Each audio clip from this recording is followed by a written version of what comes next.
Good morning बच्चों, आप कैसे हो। हम क्लास 9 की एनसीईआरटी की बुक पढ़ रहे हैं। इसमें हमने चैप्टर 6 शुरू किया था जिसका नाम जनसंख्या है। इसका पार्ट 1 समाप्त कर लिया। आज हम इसके दूसरे पार्ट को पढ़ेंगे जिसमें जनसंख्या के गुण या विशेषताओं को जानेंगे कि हमारे देश भारत की आयु संरचना किस प्रकार की है, लिंग अनुपात कितना है और साक्षरता दर कितनी है, और साथ ही साथ यहाँ की व्यावसायिक संरचना और स्वास्थ्य के बारे में भी जानेंगे। तो सबसे पहले हम आयु संरचना के बारे में जानेंगे। आयु यानी एज या उम्र, और संरचना यानी बनावट यानी उम्र की बनावट। जैसे हम लोग उम्र को एज ग्रुप में बांटते हैं, बच्चे, जवान और बूढ़े, इसी तरह जनसंख्या को भी बांटा गया है। इससे देश में रहने वाले सभी लोगों की उम्र का पता चलता है।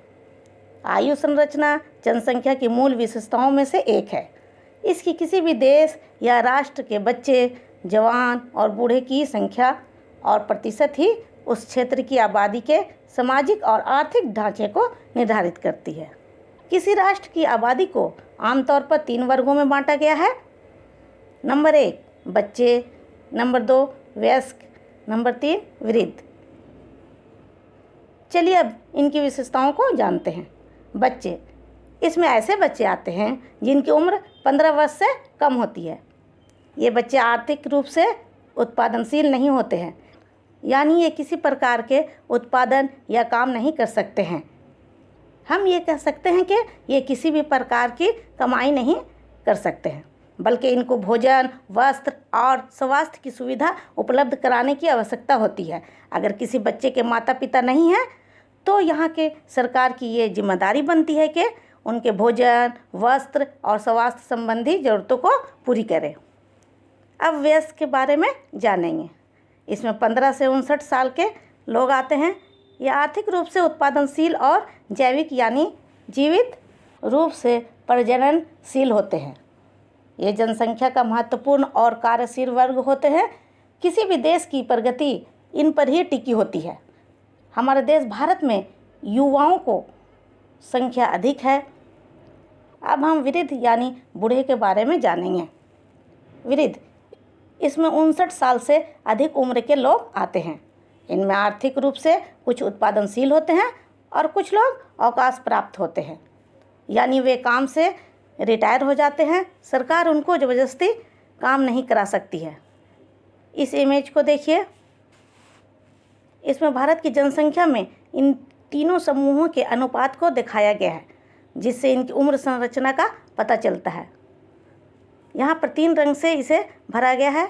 ये भाग जो ऑरेंज रंग से भरा हुआ है, ये यहाँ से देखिए आधा भाग से अधिक है, लगभग 58.7% है। ये वयस्क की जनसंख्या है, यानी भारत में वयस्क की संख्या अधिक है। इस तरह हम कह सकते हैं कि भारत में युवाओं की संख्या अधिक है, इसलिए भारत को एक प्रगतिशील देशों में शुमार किया जाता है।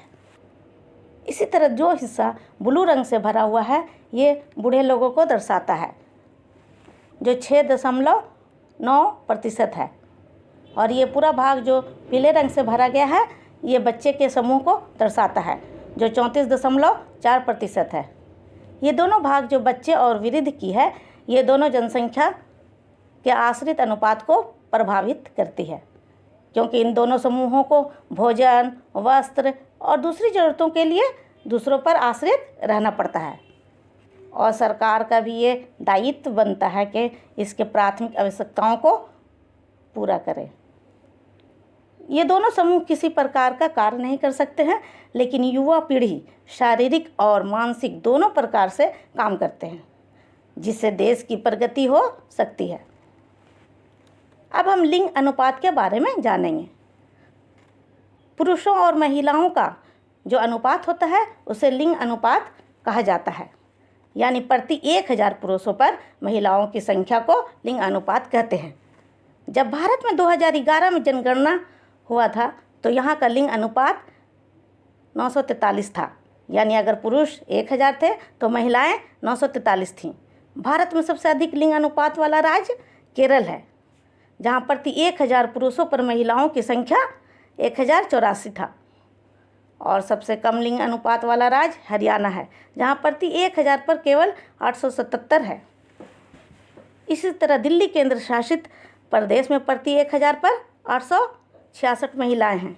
इसी तरह हम कह सकते हैं कि पुरुष और महिलाओं का अनुपात में अंतर पाई जाती है। 2011 की जनगणना के बाद अब 2021 में जनगणना होगी। अब हम साक्षरता दर को जानेंगे। किसी भी देश के लिए जनसंख्या का एक बहुत ही महत्वपूर्ण गुण है साक्षरता, क्योंकि एक शिक्षित और जागरूक नागरिक ही सही और बुद्धिमत्तापूर्ण निर्णय ले सकता है, शोध और विकास का काम कर सकता है। अगर किसी देश में साक्षरता स्तर में कमी होती है तो उस देश की आर्थिक प्रगति में एक बहुत बड़ी बाधा है। जब भारत में 2011 में जनगणना हुई थी तो उसके अनुसार एक व्यक्ति जिसकी आयु 7 वर्ष या उससे अधिक है, जो किसी भी भाषा को समझकर लिख पढ़ सकता है, उसे साक्षर की श्रेणी में रखा जाता है। भारत में साक्षरता स्तर में धीरे धीरे सुधार हो रहा है। 2011 की जनगणना के अनुसार देश की साक्षरता दर 73% है, जिसमें पुरुषों की साक्षरता दर 80.9% और महिलाओं की 64.6% थी। और सबसे अधिक साक्षरता दर वाला राज्य केरल है। फिर 7 सितंबर 2000 को राष्ट्रीय सांख्यिकी कार्यालय के रिपोर्ट द्वारा फिर केरल सबसे अधिक साक्षरता वाला राज्य बना है, जिसकी साक्षरता दर 96.2% है। और सबसे कम साक्षरता दर वाला राज्य आंध्र प्रदेश है, जहाँ की साक्षरता दर 66.4% है। इस रिपोर्ट के मुताबिक भारत की साक्षरता दर 77.7% है, जिसमें पुरुषों की साक्षरता दर 84.7% और महिलाओं की 70.7% है, यानी पुरुषों की साक्षरता दर महिलाओं से अधिक है। अब हम व्यावसायिक संरचना को जानेंगे। व्यावसायिक संरचना यानी काम या बिजनेस के आधार पर जनसंख्या के बनावट कैसा है। विभिन्न प्रकार के व्यवसायों के अनुसार किए गए जनसंख्या के वितरण को व्यावसायिक संरचना कहा जाता है। अलग अलग व्यवसायों को करने के लिए अलग अलग लोग होते हैं। व्यवसायों को आमतौर पर 3 वर्गों में बांटा गया है। नंबर 1 प्राथमिक, नंबर 2 द्वितीयक और नंबर 3 तृतीयक प्रकार के व्यवसाय। सबसे पहले प्राथमिक व्यवसाय के बारे में जानेंगे कि इस व्यवसाय के अंदर कौन कौन से काम आते हैं। इसमें कृषि यानी खेती बाड़ी करना, पशुपालन यानी जानवरों को पालना, वृक्षारोपण यानी दरख्तों को लगाना, ऐसे पेड़ पौधों को लगाना जिससे कमाई यानी बिजनेस हो सके, मछली पालन और खनन यानी खुदाई करके खनिज का निकालना आदि, ये सभी क्रियाएं प्राथमिक क्रियाएं हैं। द्वितीयक क्रियाकलाप। द्वितीयक क्रियाकलापों में उत्पादन करने वाले उद्योग, भवन और निर्माण कार्य शामिल किए गए हैं। अब हम तृतीयक कामों को जानते हैं। तृतीयक क्रियाकलापों में परिवहन, संचार, वाणिज्य, प्रशासन और सेवाएं आदि हैं। परिवहन यानी वस्तुओं और लोगों को एक स्थान से दूसरे स्थान तक ले जाना ही परिवहन कहलाता है। संचार यानी एक स्थान से दूसरे स्थान तक संदेश भेजने को संचार साधन कहते हैं। भारत की कुल जनसंख्या का 64% भाग केवल कृषि के काम में लगे हुए हैं। द्वितीयक और तृतीयक क्षेत्रों में काम करने वाले लोगों की संख्या कम है, लेकिन बढ़ते हुए औद्योगिकीकरण और शहरीकरण में वृद्धि होने की वजह से द्वितीय और तृतीयक क्षेत्रों में भी व्यावसायिक परिवर्तन हुआ है। अब हम अपने देश के लोगों की स्वास्थ्य के बारे में जानेंगे। जनसंख्या की संरचना का एक महत्वपूर्ण घटक स्वास्थ्य है, जो विकास को प्रभावित करता है। सरकारी कार्यक्रमों की निरंतर कोशिश से भारत की जनसंख्या के स्वास्थ्य स्तर में बहुत सुधार हुआ है। ये सुधार जन स्वास्थ्य, संक्रामक बीमारियों से बचाव और रोगों के इलाज में नए तकनीकों के प्रयोग से हुआ है। इतना सब होने के बावजूद देश में एक बड़ा हिस्सा कुपोषण से प्रभावित है। शुद्ध पीने का पानी और स्वास्थ्य रक्षा सुविधाएं गांव के सभी लोगों तक पहुंच नहीं पाती हैं। इन समस्याओं को एक उचित जनसंख्या नीति के द्वारा हल करने की आवश्यकता है। अब हम किशोर जनसंख्या के बारे में जानेंगे। किशोर जनसंख्या भारत की जनसंख्या का सबसे महत्वपूर्ण लक्षण इसकी किशोर जनसंख्या का आकार है। किशोर 10 से 19 वर्ष की आयु वर्ग के होते हैं।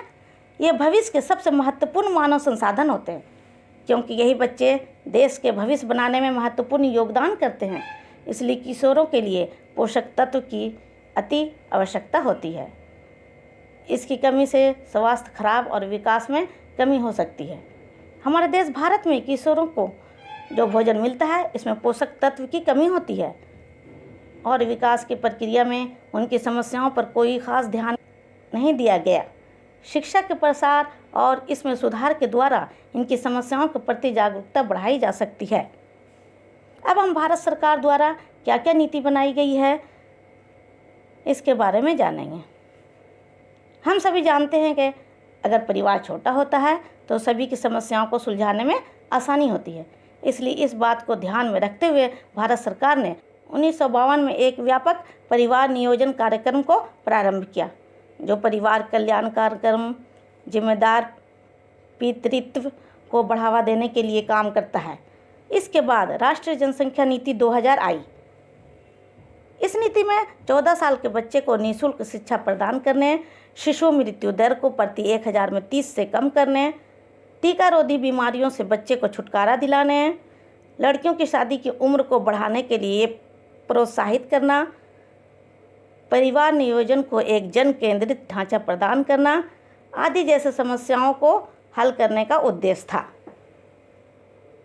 अब हम ये जानने की कोशिश करेंगे कि राष्ट्रीय जनसंख्या नीति 2000 ने किशोरों के लिए क्या क्या नीति बनाई।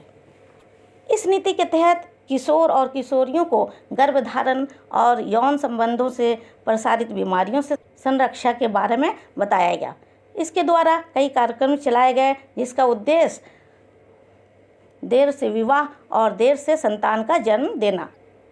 ऐसा माना जाता है कि अगर लड़कियों की जल्दी शादी हो जाती है तो संतान भी जल्द हो जाते हैं और जनसंख्या जल्दी बढ़ जाएगी, जिससे जनसंख्या में वृद्धि होगी।